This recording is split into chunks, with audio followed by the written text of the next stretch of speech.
está falando aqui a respeito de fingir. A gente teve um encontro de mulheres lá em casa e uma das meninas sugeriu uma dinâmica, uma brincadeira, porque a gente começou um encontro lá em casa e às vezes a gente fica perguntando assim, como eu vou poder influenciar pessoas? Eu não converso com ninguém, eu não faço nada. E às vezes nós temos oportunidade de fazer isso e a gente não faz. Estou dizendo isso por mim mesma, né? Eu tive um convite um tempo atrás de uma menina que faz academia comigo. Ela virou para mim e falou assim, Márcia, vamos rezar o terço? Aí eu olhei e falei para ela, falei assim, eu não, a gente não faz reza de terço. Passou. Aí aconteceu um evento muito triste lá no prédio, muito ruim mesmo. E aquilo ficou me remoendo. Eu moro 12 anos num lugar, mais ou menos, e não converso com ninguém. E eu quero oportunidade para falar alguma coisa, né? Aí eu fiquei pensando, falei assim, quando tem oportunidade eu não faço nada. Aí eu chamei a Kelly, falei assim, Kelly, você se incomoda, ao invés de a gente fazer a reza do terço, a gente faz uma oração do Pai Nosso e junta as mulheres? Ela falou, não, Márcia, não me incomodo. Vamos fazer? Vamos fazer. O primeiro encontro foi na casa dela. Eu cheguei lá, eu fiquei tão constrangida, as meninas tudo com texto na mão. Eu falei, eu quero ver agora o que a Kelly vai arrumar. Beleza. Cheguei lá, eu quietinha, eu com a Bíblia, com a palavra. Aí eu fiquei muito constrangida, só comentei alguma coisa. E a pessoa que tinha acontecido o fato lá no prédio, ela estava lá, fiquei mais constrangida, porque eu nem sabia me comportar. Passou, foi o primeiro encontro, falei, nossa, meu Deus, como é que a gente vai fazer agora? E comecei a orar em relação a isso, chamei a Nachelle, falei, Nachelle, vão comigo, né? O que eu faço? Aí a Nachelle foi comigo, encontramos lá em casa, foi o segundo encontro, na terça-feira agora. E eu, pensando em estratégia, né, para quebrar o gelo, eu chamei uma colega minha vizinha lá, falei assim, Fernanda, você tem uma dinâmica, alguma coisa para quebrar o gelo? Porque eu achei que a gente ficou tão retraída no primeiro encontro. Ela falou, tenho, Márcia. A nome da brincadeira é mentira ou verdade? Falei, meu Deus, como é que eu vou fazer essa brincadeira mentira ou verdade? Aí eu chamei as meninas, na hora que as meninas chegaram, nós começamos a brincadeira. Aí eu coloquei, verdade ou ficção? Estratégia, né? A brincadeira era, eu vou contar um fato da minha vida, um que é verdade, o outro que é sonho, qualquer coisa assim. Isso quebrou o gelo completamente, as meninas ficaram super à vontade. No final, a Nachelle levou uma palavra sobre a vida de Ruth, fizemos um café e foi maravilhoso. Tem muito tempo que eu não me sinto tão completa, tão realizada por fazer uma coisa que eu não fazia. Por que eu estou contando isso? Que não tem diretamente ligado com o que eu vou dizer nessa noite. Porque a oportunidade é a gente quem faz. Nós criamos a oportunidade. Deus pode dar estratégia, igual o encontro foi muito bom. No final, as meninas estavam comentando a respeito da vida delas, criamos um grupo, já começamos a pensar, eu vou ler um livro falando sobre hormônios, falando sobre TPM, sobre menopausa, e vou levar esse assunto a coisas relevantes, coisas que vão mudar a vida das mulheres. E eu me senti tão realizada, me senti tão feliz que eu não consegui nem dormir direito à noite de tão empolgada que eu fiquei. E eu achei que ia ser muito constrangedor para mim. O que eu quero dizer com isso? Quando nós nos encontramos, isso tem a ver com o que eu vou falar, com o propósito no qual Deus nos criou. Quando nós nos encontramos com este propósito, há uma realização dentro de nós. Há uma vida inteira para a gente comemorar e ser muito feliz. E o que eu quero trazer, por que eu trouxe esse assunto? Para vocês meditarem dentro daquilo que eu vou falar, qual a estratégia Deus vai dar para vocês nessa noite para se encontrar. Como propósito, como vida, como uma criação de Deus. Hoje eu vou fazer um convite para vocês à adoração. É o tema dessa mensagem. E vou pedir para vocês abrirem João 4:23.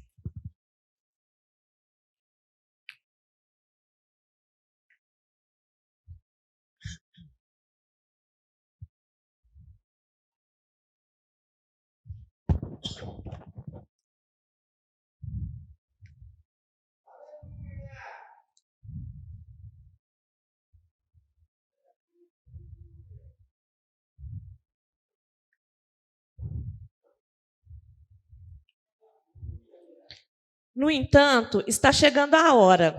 De fato, já chegou, que os verdadeiros adoradores adorarão o Pai em espírito e em verdade.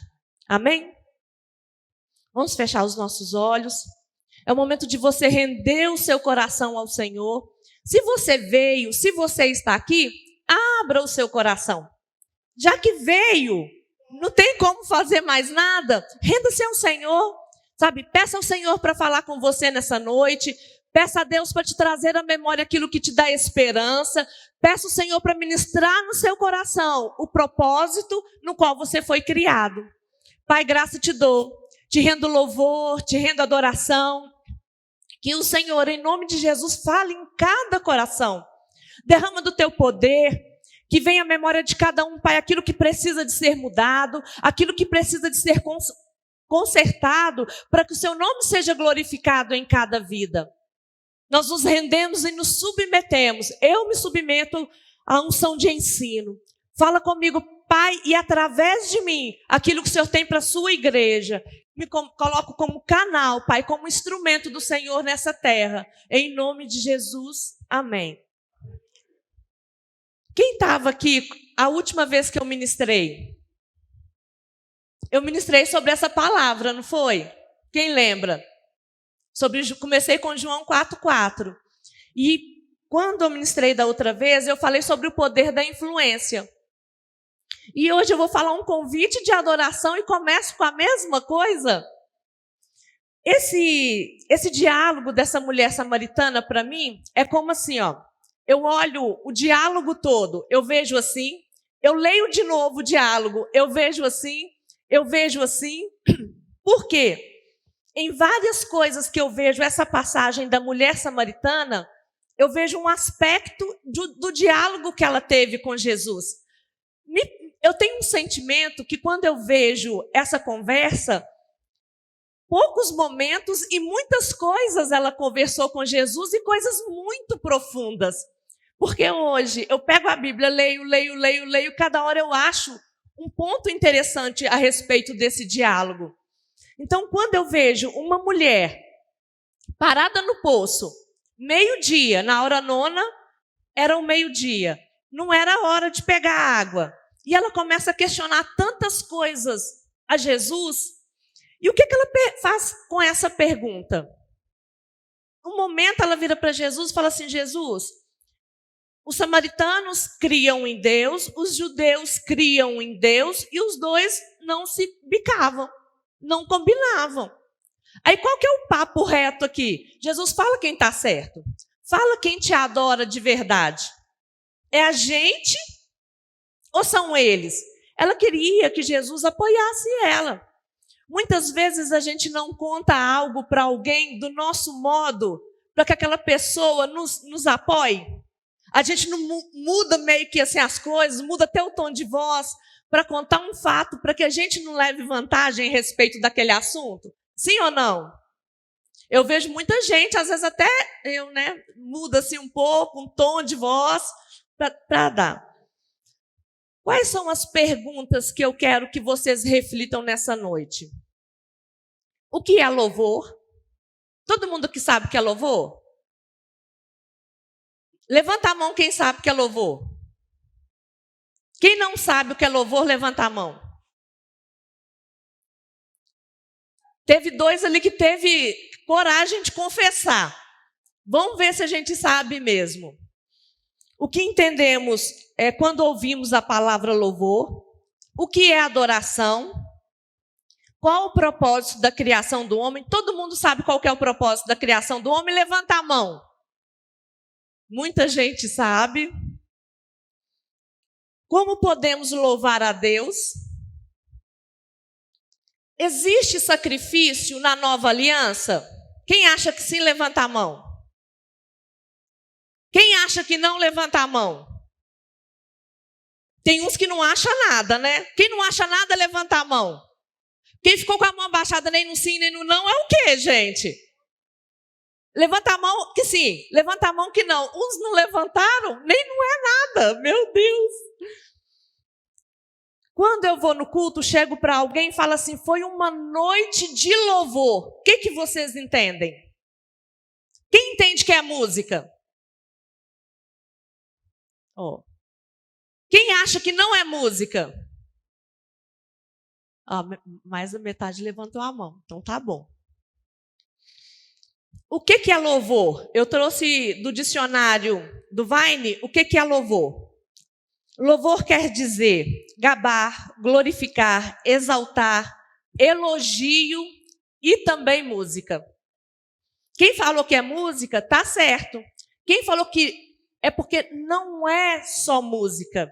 Adoração não é só louvor e adoração, não é só música.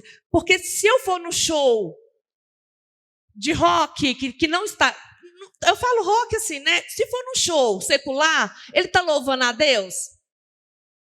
Vocês podem balançar a cabeça, então, para eu entender que vocês estão entendendo o que eu estou falando, tá bom? Vocês vão me ajudar a pregar, eu vou fazer rapidinho aqui e a gente acaba. Se vocês, vou falar igual da outra vez, se vocês não cooperar, eu vou ficar enrolando aqui, vocês vão dormir na cadeira. Se for participativo, vai ser melhor. Então, tá bom. A gente vai no show secular, aquelas músicas estão adorando a Deus, louvando a Deus? Não estão. Mas eles estão cantando, não estão? Então, o que é adoração? É prostrar-se, reverenciar, é prestar culto, é curvar. Então, quando as pessoas falam assim, eu não preciso curvar para adorar a Deus, assim, tem gente que adora em espírito e em verdade. É isso que a mulher samaritana falou. Tudo bem. Mas tem vários livros no nosso mundo que fala que o corpo fala. Quem acha que o corpo fala, levanta a mão. O corpo tem uma voz.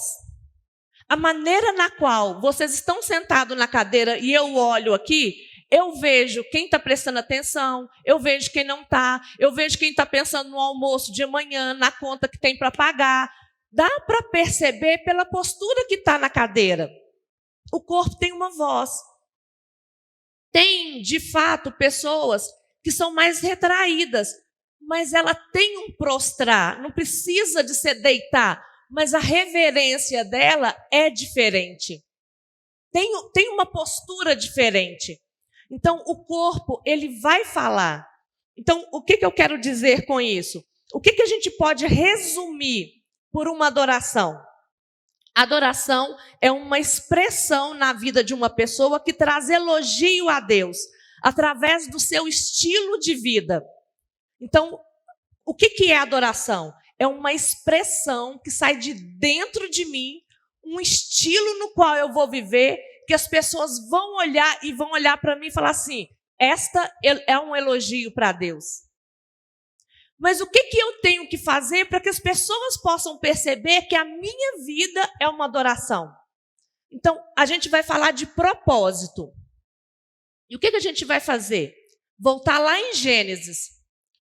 Gênesis 1, 26. Quem não sabe aqui quem que é Gênesis 1, 26? Porque tem sido recorrente. Gênesis 1, 26. Por que a gente fala tanto de Gênesis 1, 26? Porque foi ali que Deus criou homem. Foi só o homem. A sua imagem e sua semelhança. Deus soprou a vida dele, o espírito dele em nós. Então, ali é o princípio de todo. Há um estilo de vida. Porque o que Deus fez ali? Deus criou um homem, uma duplicata da mesma espécie, da categoria de Deus.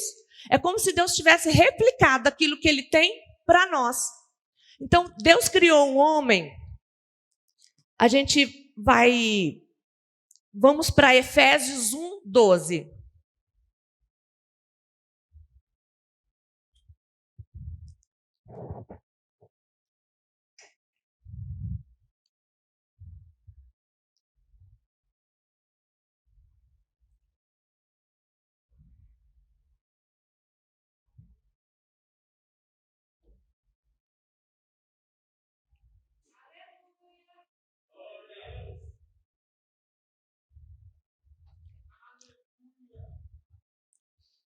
A fim de que nós, o que primeiro esperamos em Cristo, sejamos o louvor para a sua glória. Jesus Cristo, né? Deus criou um homem à sua imagem e semelhança. Deus criou um homem segundo uma duplicata, segundo a sua espécie. Deus soprou em nós o fôlego dele. O que o homem fazia ali? Ele inspirava em Deus e vivia uma vida inspirada naquilo que Deus criou. Então, o homem ele foi criado para glorificar a Deus, para relacionamento. É muito diferente eu conhecer Deus e eu me relacionar com Ele. Porque eu conheço várias pessoas, mas eu tenho intimidade com elas. É muito diferente eu conhecer Deus e ser íntimo com Ele. Então, Deus criou o homem para ter um relacionamento com Ele e para ter intimidade com Ele. Ficou claro o propósito no qual o homem foi criado? E o que aconteceu neste meio tempo que o homem se desconectou de Deus? Eu vejo um exemplo bom, é como o computador. O computador tem uma bateria, ela dura durante um tempo. Então, a gente conecta ele na tomada. O computador e a tomada é o elo que vai ligar o homem a Deus. O que acontece quando nós desconectamos o computador da tomada? Ele descarrega, mas não demora um tempo para descarregar? Então, assim, o homem pecou e Deus falou assim, quando você pode comer de tudo, exceto isso. Quando o homem comeu, há 3 tipos de morte. Há a morte espiritual, há a morte morrida do corpo e há a morte eterna. Então, quando o homem pecou naquele momento, ele morreu espiritualmente. Houve uma ruptura ali entre ele e Deus. O relacionamento entre ele e Deus havia sido rompido. E quando Deus pergunta assim, onde você está, Adão? Você acha que Deus não sabia onde Adão estava? Onisciente, onipresente, onipotente. Deus ele tem todo o poder, ele tem toda a autoridade. Deus ele sabe o nome de cada estrela. Deus sabe o nome de todos os planetas. Deus tem o conhecimento de tudo. Quando ele chamou ali o homem, ele estava dizendo assim, o que você fez que agora foi rompido o nosso relacionamento? E nós fomos criados para a glória de Deus, para ter relacionamento com Deus. Se você tira um peixe fora d'água, o que acontece com esse peixe? Nós morremos. Só que entre Adão pecar e morrer, você acha que de uma hora para outra, Adão ficou mal? As coisas todas aconteceram? Vocês acham? Pode participar, tá, gente? A gente vai ter um ensino mais interativo, assim, fico mais à vontade. Então, Adão pecou, houve uma ruptura.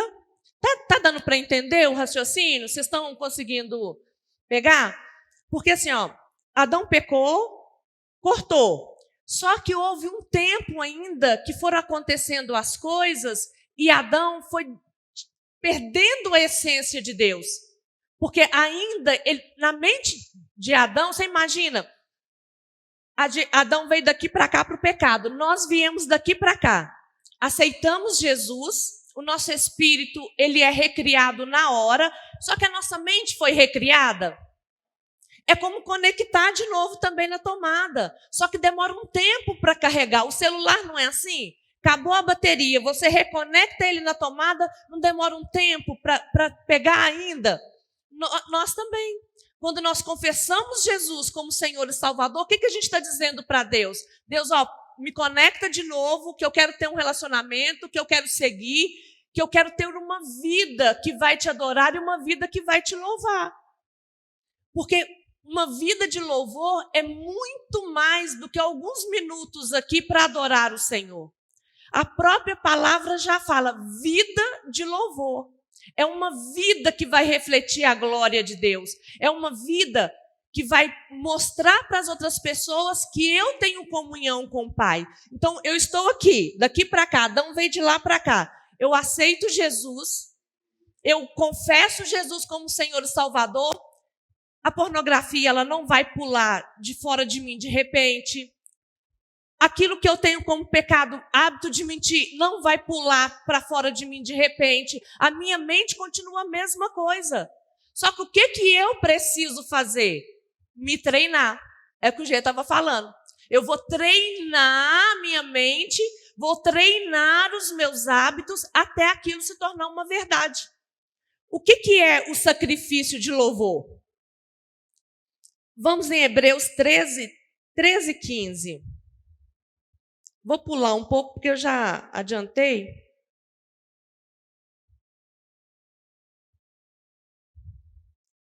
Hebreus 13, 15. Primeiro, por meio de Jesus, portanto, ofereçamos continuamente a Deus um sacrifício de louvor, que é o fruto de lábios que confessa seu nome. Não se esqueçam de fazer o bem e de repartir com os outros o que você tem, pois os tais sacrifícios Deus se agrada. Acharam aí Hebreus 13, 16. 15 começa, né? Então, olha que interessante. Nós vamos oferecer continuamente. Na velha aliança, quando a mulher samaritana fala com Jesus, como é que nós devemos, né? Quem está certo na adoração? Quando o homem pecou e houve essa ruptura entre Deus e o homem, Deus precisava de fazer alguma coisa para reconectar.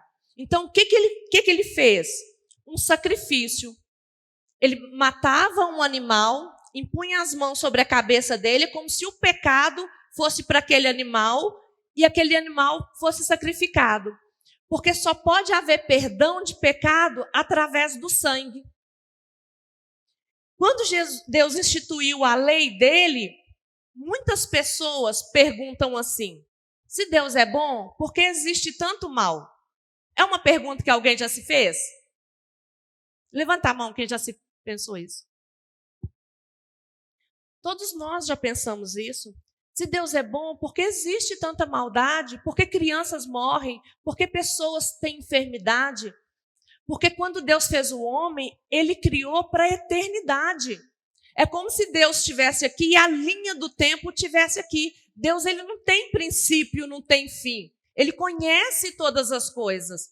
Só que quando o homem pecou, limitou a vida do homem para que o pecado não ofendesse a Deus eternamente. Porque o pecado é uma ofensa a Deus. Então, Deus instituiu o sacrifício e começaram, uma vez por ano, o sacerdote entrava no Santos dos Santos. Por que a gente não ora mais assim falando? É uma noite de ensino, tá, gente? Por que a gente não ora falando: Senhor, eu estou entrando na sua presença? Alguém que ora assim? Não, mas vou explicar o porquê. Porque o sacerdote, ele entrava na presença de Deus uma vez por ano, no Santos dos Santos, para que falasse com Deus, Deus falasse com ele e ele levasse para o povo. Então, entrar na presença de Deus era só uma vez por ano. Hoje nós somos livres, Jesus já veio, já nos resgatou, já pagou o preço. Nós estamos perpetuamente na presença de Deus. Você pode adorar a Deus em qualquer lugar. É isso que Jesus fala com aquela mulher. Não existe mais um tempo para adorar a Deus. Não é no monte, sabe? Não é dentro de um templo, não é no tabernáculo. O véu ali foi rasgado de cima a baixo. Não existe mais você entrar na presença de Deus. Existe o Espírito Santo sobre o homem e dentro do homem. Quando confessamos Jesus como Senhor e Salvador, o Espírito Santo faz morada dentro de nós. E o que é o Espírito Santo? É um poder para vencer o pecado. O pecado, ele é uma afronta a Deus. O pecado, ele veio para que nós pudéssemos sermos humilhados. Porque quando nós pecamos, nós destituímos, nós falamos com Deus que ele não é importante, que o Criador não tem importância nas nossas vidas. É isso que o pecado representa.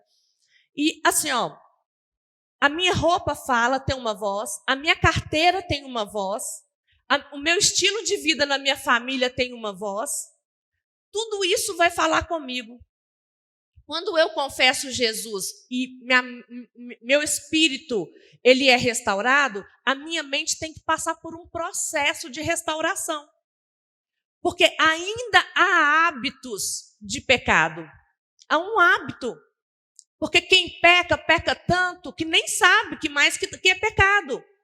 Porque o pecado ele já distanciou de tal modo que aquilo já arraigou dentro dele. O pecado ele fez uma separação, uma ruptura, e aquilo já ficou uma coisa muito normal. Quem aqui já viu pessoas mentirem tanto que chega um ponto que a pessoa não sabe o que é mais ela mesma, não sabe distinguir o que é verdade e o que é mentira? Chega um ponto que nós não sabemos mais discernir uma coisa da outra. Quando Deus deixou sua glória, deixou sua plenitude para vir buscar você, buscar a mim. Ele deixou toda a sua majestade, se desfez de todo o seu poder para resgatar o homem. Para que o homem pudesse voltar a ter conexão com Deus e o homem pudesse ser restaurado. Eu acho muito legal a respeito da graça. Quem já leu o livro O Peregrino? Algumas pessoas já leram. E o Peregrino, ele retrata bem uma parte do livro. O livro, ele trata todos os... É uma ficção na qual o John Bunyan, ele ficou preso e escreveu essa obra, durou mais ou menos 12 anos, e todos os personagens têm um nome no qual é aquilo que de fato ele é. Ele chama cristão no livro, e quem vem para mostrar, ele teve um sonho que a cidade ia ser destruída, e o evangelista veio conversar com ele, mostrar a cidade celestial. Em determinado momento, ele está andando assim, ele cai no pântano do desânimo, logo que ele sai da cidade da destruição. E a gente tem que tomar muito cuidado, porque a primeira coisa que pega a gente é o desânimo. A gente tem que tomar muito cuidado, porque a gente começa a pensar, não preciso de ir, não. Aqui mesmo Deus fala. Eu começo a achar que aquilo tudo é uma besteira. E é muito interessante isso, porque na hora que ele está indo e cai, ele tem um diálogo com uma pessoa, eu não me recordo quem, ele fala assim, interessante, porque a mulher de Ló, ela só olhou para trás e virou estátua de sal. Imagina nós que voltamos lá, na cidade da destruição. Você imagina o que aconteceria conosco se não fosse a graça de Deus? Ela só olhou para trás. Olhar para trás significa você olhar e ter saudade daquilo que você fazia. Você imagina fazer aquilo que você fazia. Já teriam sido destruídos, já teriam sido consumidos, se não fosse a graça de Deus. Mas nós temos... Eu vejo o nosso mundo assim mais ou menos como um júri, né? Existe o advogado de defesa, que é Cristo. Se pecarmos, Cristo está lá para, diante do Pai, nos defendermos, mas nós não vivemos para pecar, porque nós não somos mais pecadores. Quando você confessa Jesus, você tem um advogado que te defende, tem um advogado de acusação. Satanás está ali para apontar todos os erros que você tem, tudo que você faz, ele está ali para te acusar mesmo, não precisa nem da gente, ele está ali te acusando. E como nós podemos... Aí tem esse tribunal, tem esse júri, e o tempo todo há uma acusação e há uma defesa. Aonde nós queremos estar? Né? Porque a gente tem Cristo, e a gente tem... E uma pergunta para vocês, assim, diante deste contexto todo, como nós podemos adorar a Deus tendo essa imagem desse tribunal todo? Sabe, tem um juiz que é justo, tem um advogado e tem o advogado de acusação e de defesa. Como que você quer estar nesse tribunal? É uma pergunta assim que eu me fiz essa semana, me refleti nela, Porque o tempo todo, Jesus está me defendendo. Ele veio, morreu por você. Sabe, para que pudéssemos sermos reconectados com Deus novamente. E o que é ser reconectado? É ter direito de tudo aquilo que Jesus conquistou na cruz. É ter direito de tudo aquilo que Ele nos prometeu, que teríamos uma vida abundante. A palavra salvação, ela é uma palavra completa. Sabe? É restauração, é livramento, é estar de volta ao lugar da onde a gente nunca deveria ter saído, que é o lugar de filho. E como nós podemos adorar a Deus? Eu adoro a Deus com os meus pensamentos. Por isso que não é só música, porque não adianta você estar cantando e seus pensamentos estão em fazer mal. Sabe, não adianta você... Tem um outro livro que eu gosto muito também, que é ficção, é do C.S. Lewis. O nome do livro é O Diabo, a Carta ao Seu Aprendiz. Um diabo retratando um acontecimento, ensinando um diabo menor a ser diabo. C.S. Lewis fala que essa foi a obra mais difícil que ele escreveu, porque ele teve que se colocar no lugar de Satanás. Pensar. E é uma sátira, e é uma ficção. Então, assim, ele começa a se colocar no lugar do diabo. Vou explicar para vocês por que eu estou dizendo isso. Porque ele trata Satanás como pai, Deus como inimigo e nós, as pessoas, como paciente. Ele retrata um diálogo. São várias cartas que tem neste livro e cada carta ele conta uma história. E nessa específico, ele está falando de um acontecimento que houve numa biblioteca, onde o diabo aprendiz estava influenciando o paciente a não fazer as coisas que o inimigo queria, que era Deus. Entenderam assim, o raciocínio? Aí ele falando assim, mas eu influenciei ele 27 anos, não fala anos não, eu influenciei ele durante muito tempo para você chegar e perdê-lo assim. Ele era um ateu. Imagina, ele vai para a biblioteca ler, onde já se viu? E quando ele começa a ler, eu percebi que o inimigo estava influenciando ele, que era Deus. E quase ele caiu na armadilha do inimigo. Quase que o inimigo tomou ele, porque o inimigo foi conversando com ele. E quando eu percebi que o inimigo ia conseguir, eu falei com ele assim, de fato, é um assunto muito importante que não dá para pensar com barriga vazia. Levanta e vai comer. Quando eu falei isso, eu vi que a afeição do meu paciente mudou. E eu percebi que eu ganhei meu paciente de novo. Porque ele levantou e eu dei um choque de realidade nele. Por quê? Ele começou a prestar atenção nas notícias dos jornais, ele começou a pensar nos ônibus. Eu vi que eu tinha ganhado meu paciente de volta. Veja bem, a estratégia de Satanás, duas coisas aqui. Primeiro, a Bíblia fala assim, quer comais, quer bebais, tudo que você fizer é para a glória de Deus. Tem gente que fala assim, crente não bebe não, mas come. É pecado. Por quê? Porque naquilo eu não estou glorificando a Deus. E outra coisa que ele fala que me chamou também a atenção é os pensamentos. Ele fala assim, eu não podia ver o que o inimigo falava com ele, mas pela afeição dele, eu vi que eu estava perdendo o meu paciente. Quando em Filipenses 4:8 fala assim, o que eu devo pensar? Você acha que o pensamento é uma coisa importante? Se não fosse, uma parte da Bíblia fala o que nós devemos pensar, porque toda ação é precedida de um pensamento. Tudo que eu vou fazer, você pode ter certeza que aquilo já passou na minha cabeça antes. Aí, em Filipenses 4:8 fala assim, o que eu devo pensar? O que é bom, o que é agradável, o que é de boa fama. Se algum louvor existe e se alguma virtude há, isso que ocupa os seus pensamentos. Tem pessoas que vivem uma vida tão acelerada e pensam numa coisa e pensam em outra e pensam em outra. e vira um mar de reboliço dentro da mente, é tão tumultuada dentro da cabeça que faz as coisas, nem sabe como fez.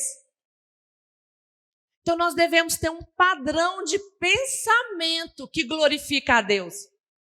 A intenção do que você vai fazer, por que veio essa palavra de louvor e adoração na minha mente a semana inteira? A Natiele estava fazendo rema e estava tendo vida de louvor. E aquilo me fez refletir muito, muito mais por mim. Sabe, não só a minha atitude, mas o que a minha intenção para fazer aquilo, o que isso estava glorificando a Deus? Sabe, quando eu ponho uma roupa, eu olho no espelho, eu pergunto que mensagem eu quero passar com essa roupa? Porque a roupa fala. Quando eu visto algo, quando eu falo algo, quando eu me comporto de tal forma, eu me pergunto o que isso tem a ver com Deus? Porque a gente só tem dois caminhos. Ou a gente agrada a Deus ou a gente agrada a Satanás. Não tem como não agradar ninguém. A gente está num duelo assim, né? Ou eu vou fazer as coisas que o manual de instrução que Deus me deu. Quando a gente compra um eletrodoméstico, qualquer coisa, não vem com manual de instrução? Para que aquele manual ali serve? Para dar direção de como eu vou usar aquele objeto com mais eficácia. Aquele objeto ali, eu posso ter melhor recurso dele se eu souber como ele funciona. Se eu não souber, eu posso estragá-lo antes mesmo de ter uma vida duradoura, eu posso quebrá-lo. O manual de instrução é para isso, para nós sabermos como fazer para que tenha melhor eficácia as nossas vidas. Tem muitas pessoas depressivas, tem muitas pessoas nas quais hoje vive uma vida atribulada, uma vida machucada, porque quanto mais tempo você demora para aceitar Jesus, mais ferido você vai ficar, mais tempo vai demorar para fazer o processo contrário. Mais coisas você vai viver que machuca, sabe, que detona os nossos hormônios. Eu estou dizendo isso porque não é porque a gente está dentro da igreja que a gente está imune a todas essas coisas. Porque não adianta estar aqui e não estar prestando atenção no que está acontecendo, na unção que está disponível, naquilo que Deus tem para nós. Porque podemos viver uma vida miserável. Nesse livro mesmo, A Carta Seu Diabo Aprendiz, ele fala isso. Ele fala assim, olha, não preocupa com fulano, não, porque ele está lá, mas é uma igreja pequena, virou um clube social, e aquilo ali eu vou atuar. O inimigo não vou perder para o meu inimigo, não, porque ali virou um clube social. Nós não somos um clube social. Nós fazemos diferença na vida das pessoas. Nós somos influentes aonde quer que nós formos. Nós somos um corpo ajustado. Quando Deus nos deu esse manual, sabe o que Deus estava falando para mim e para você? Fica perto de mim, porque eu sou seu pai e eu cuido de você. Sabe? Eu restauro, eu te dou vida e te dou vida com abundância. É esse o papo reto que Deus tem. Quando nós conhecemos aquilo que Deus tem preparado para as nossas vidas, Ele está dizendo assim, olha, eu conheço o seu funcionamento porque foi eu quem te fiz. Eu conheço as suas dores, eu conheço as suas dificuldades, fica perto de mim.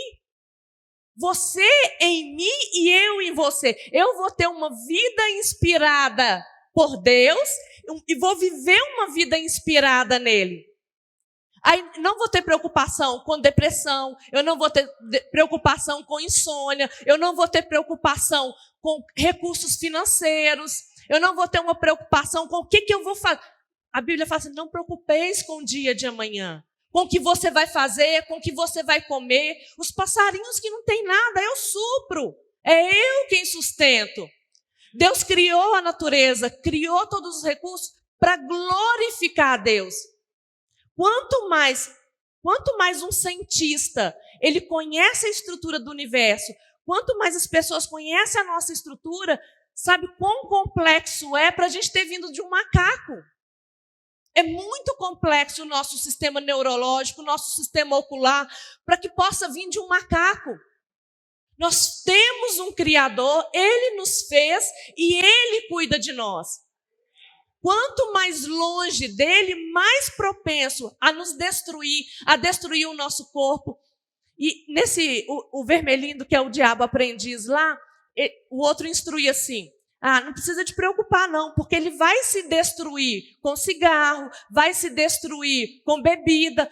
Eu não quero aquelas pessoas que têm uma diversão saudável. Eu não quero que uma pessoa tenha leitura. Eu quero que ele ria de piadas obscenas, que ele tenha uma vida pervertida. Por quê? Porque ele vai buscar na bebida algo para ter uma alegria momentânea.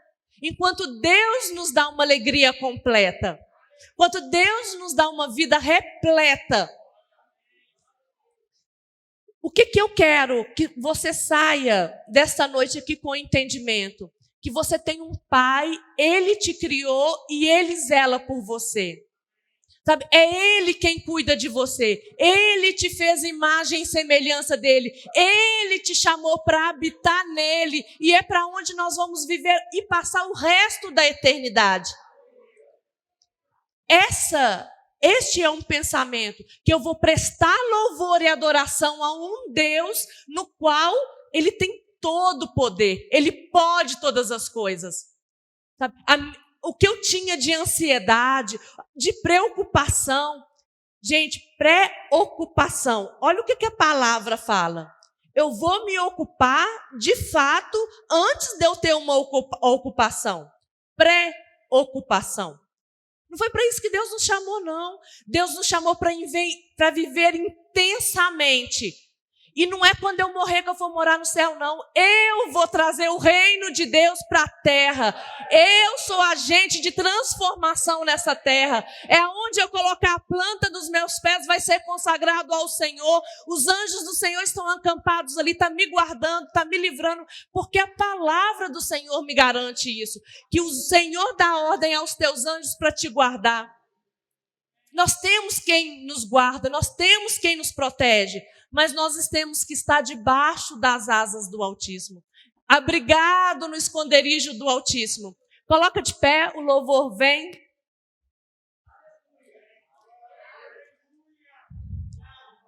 Em 1 Coríntios 13:16 fala assim, que o nosso corpo, ele é templo do Espírito Santo.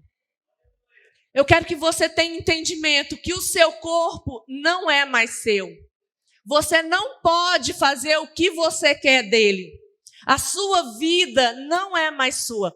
Éramos escravos do pecado. O escravo não tem domínio nenhum. Ele era submetido àquilo que Satanás queria. Fazia as vontades da carne. Quando nós confessamos Jesus, nós temos um Pai e temos um dono. Nós confessamos Jesus como Senhor e Salvador. Ele é Salvador porque Ele nos reconecta a Deus e nos leva para junto do Pai. Mas nós temos um Senhor no qual nós temos que prestar contas. O nosso corpo não é mais nosso. O seu corpo não é mais seu. Honra a Deus com o seu corpo. Honra a Deus com as suas palavras. Honre a Deus com a roupa que você veste. Honre a Deus com os seus pensamentos. Honre a Deus como você trata o seu marido. Honre a Deus, louve a Deus como você trata a sua esposa. Louve a Deus, adore a Deus como você trata o seu marido, o seu filho, os seus parentes. Honre a Deus com os seus bens. Honre a Deus com tudo que você tem. A Bíblia fala assim, todo ser, todo fôlego, louve ao Senhor. Se você tem fôlego, para terminar, eu quero te contar um caso rápido, muito rápido, de um senhor. Ele teve Covid, ele ficou no CTI, precisou de respirador e ficou vários dias lá, só conseguia respirar, porque ele tinha um respirador.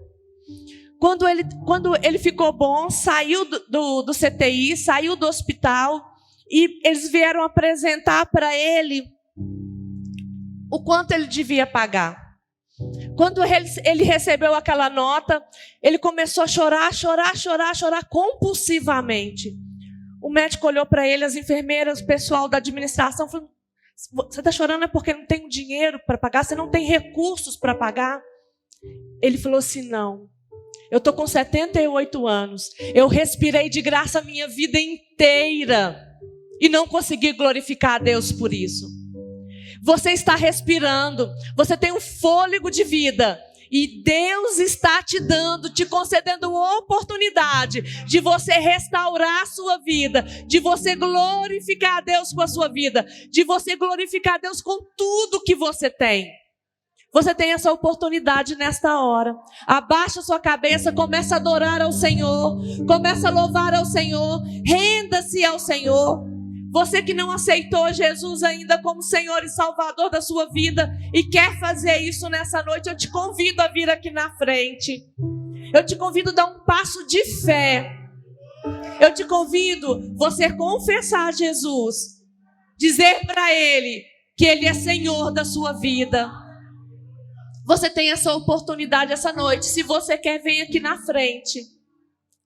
Se você tem levado uma vida onde a sua vida não tem glorificado ao Senhor, onde você não tem submetido ao desejo do coração de Deus e quer mudar a sua vida, se você tem depressão, se você está enfermo e quer neste momento dar esse passo, eu te convido aqui na frente. Pai, em nome de Jesus, nós te damos graça. Nós te damos honra, nós te damos adoração. O nosso louvor, Pai, é para te glorificar, é para te exaltar, é para te bendizer. Nós nos submetemos, Pai, à tua palavra. Que essa palavra, Pai, vira semente em cada coração. Que seja um momento de reflexão de cada um neste momento, entre o Senhor e essas pessoas, em dizer quem é o Senhor na vida delas. O que o Senhor tem para a vida delas. Irmãos, vocês podem ser mais intensos em adorar o Senhor. Se você entendeu nessa noite que é o Senhor que é o seu Deus, que é o Senhor quem guarda, quem o Senhor quer provisão, submeta o seu coração.